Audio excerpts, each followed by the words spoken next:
तो कैसे हैं आप लोग। उम्मीद करते हैं कि बहुत अच्छे होंगे। तो चलिए आज के वीडियो में एक मैथ का प्रश्न है जो बिहार बोर्ड एग्जाम में पूछा हुआ है। प्रश्न क्या है पहले सुना जाए।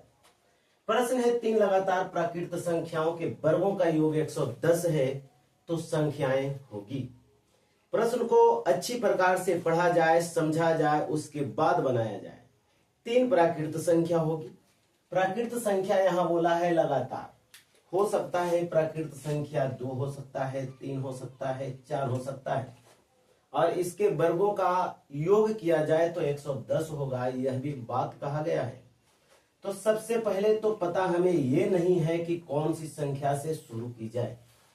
तो यदि हमें यह पता रहता कि संख्या 2 से शुरू करनी है तो 2, 3, 4 बता देते, लेकिन पता नहीं है तो इसीलिए हमको सबसे पहले मानना होगा। तो मानना क्या होगा, अब आप ध्यान से सुनिए। तो लिखते हैं हल और सबसे पहले मानते हैं। क्या मानते हैं? मानते यह है कि माना कि पहली प्राकृत संख्या बराबर पहली प्राकृत संख्या जो माने हम क्या माने, आप कहें सर x मान लीजिए। हो सकता है कोई बच्चा बोले y मान लीजिए, कोई बच्चा बोलेगा a मान लीजिए, b c d जो इच्छा आपको है मान सकते हैं। बात समझ रहे होंगे।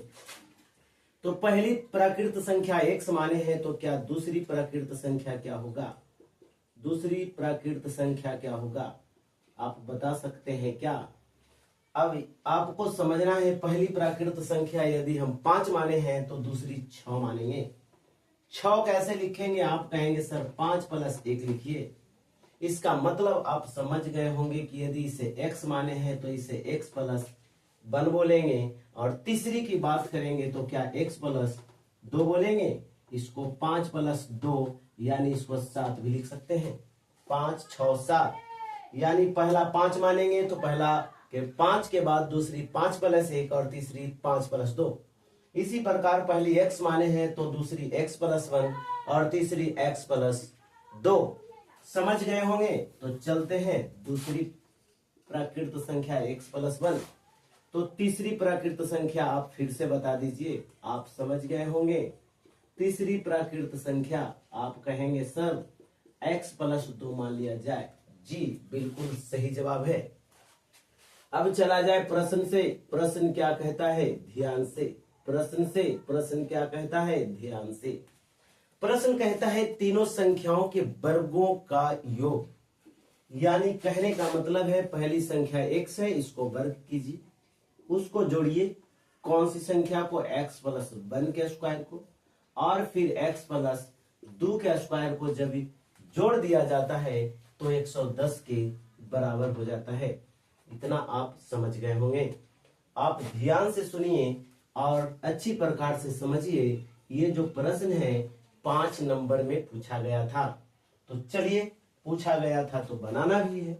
अब x² यहाँ होगा और यहाँ आप इसको तोड़िएगा a + b के होल स्क्वायर में, तो x² + 1 + 2x, और इसे तोड़िएगा तो x² + 2 दूना 4 और प्लस में 4x बराबर में 110। उम्मीद करते हैं यहां तक कोई परेशानी आपको नहीं हुई होगी। तो आगे चला जाए। आगे चलते हैं। आगे क्या चलना है ध्यान से देखा जाए। x² यानी कि 3x² प्लस में 2x और प्लस में 4x क्या होगा 6x। यहाँ 1 है और यहाँ 4 है, बोला जाए तो आप बोल सकते हैं सर 5 और बराबर में 110। तो क्या इसे ऐसे लिख सकते हैं 3x² + 6x + 5 माइनस में 110 बराबर में 0। जी सर लिख सकते हैं। 110 को हम लोग क्या किए, हम लोग नहीं हम किए हैं और आप लोग भी करिएगा। तो चलिए 110 को आप बराबर के दाएं साइड ले आए हैं कि बाएं साइड लाए हैं, आप कहेंगे सर बाएं साइड ले आए हैं। तो चलते हैं इसको लिख सकते हैं क्या, तो आप कहेंगे 3x² + 6x और माइनस 105 बराबर में 0। तो क्या 3 कॉमन है? जी सर 3 कॉमन है। तो 3 कॉमन लेते हैं तो x² प्लस में 2x और माइनस में कितना हो जाएगा 35 और बराबर में हो जाएगा 0। 3 यहाँ पर गुना में है। यदि आप बराबर को उस साइड ले जाएंगे तो भागा में चिन्ह परिपाटी आपको पता है, चिन्ह के बारे में कुछ जानकारी समझिए। यदि प्लस में है बराबर के दायां साइड ले जाएंगे तो माइनस में होगा, माइनस में है दायां साइड ले जाएंगे प्लस में होगा। यदि गुना में है तो क्या होगा, भागा में होगा, और यदि भागा में है तो क्या होगा, गुना में होगा। आप अच्छी प्रकार से जानते हैं। और भी बात बता देते हैं, माइनस को गुना माइनस से करिएगा क्या हो जाएगा, प्लस। प्लस को गुना माइनस से करिएगा क्या होगा, माइनस। याद रखिएगा, माइनस को गुना प्लस से करिएगा क्या होगा, माइनस। और माइनस प्लस को गुना प्लस से करिएगा क्या होगा, एक कमेंट बॉक्स में जरूर छापिएगा, आपके लिए छोड़ दिया गया है। तो चलिए इसको आप क्या करेंगे, x square plus 2x minus 35 बराबर में 0। 3 कहाँ चला गया, बटा में, 0 बटा कुछ भी क्या होता है 0। और 0 का गुना किसी से भी कर दीजिए क्या होता है 0। लेकिन किसी संख्या के पावर यदि 0 रख दिया जाता है तो उसका मान हो जाता है a। ये भी याद रखना है आपको। तो चलिए अब इसको क्या करना है, गुणनखंड निकालना है। 7 5 का 35, x square plus 7x minus 5x minus 35 बराबर में 0। यहाँ कर दें x कॉमन, x प्लस में 7 माइनस 5 कॉमन, x प्लस में 7 बराबर 0। अब चलिए तो यहाँ इस प्रकार से कर सकते हैं, x माइनस 5 और x प्लस 7 बराबर में क्या होगा 0। अब चलते हैं, यहाँ इसको डिलीट कर दिया जाता है, आप आगे ध्यान से देखते रहें।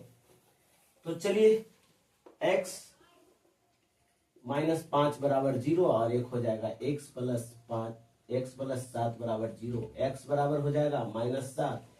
लिख सकते हैं ऋणात्मक मान क्या होगा, ऋणात्मक मान, ऋणात्मक मान अमान्य है। अमान्य क्यों है, यह भी ध्यान तो रखना है, अमान्य है क्यों, क्योंकि हमसे कहा गया है प्राकृत संख्या, और जो माइनस 7 है प्राकृत संख्या नहीं है, इसीलिए अमान्य है।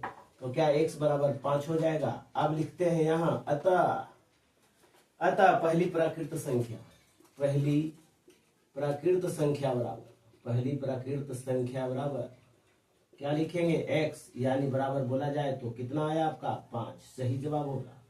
दूसरी बताइए आप, दूसरी प्राकृत संख्या, दूसरी प्राकृत संख्या आप बताइए फट से। x प्लस 1 बोला जाए तो 5 प्लस 1 बोला जाए तो 6, और तीसरी बोला जाए तो तीसरी प्राकृत संख्या क्या होगी, तो आप कहेंगे सर 5 प्लस में 2 लिखिए ना डायरेक्ट 7। क्यों, क्योंकि x प्लस 2 है। आप समझ गए होंगे। उम्मीद करते हैं ये प्रश्न आपको समझ में आया होगा, और ऐसे प्रश्न यदि आपको दोबारा मिले तो इसी प्रकार से बना दीजिएगा। धन्यवाद।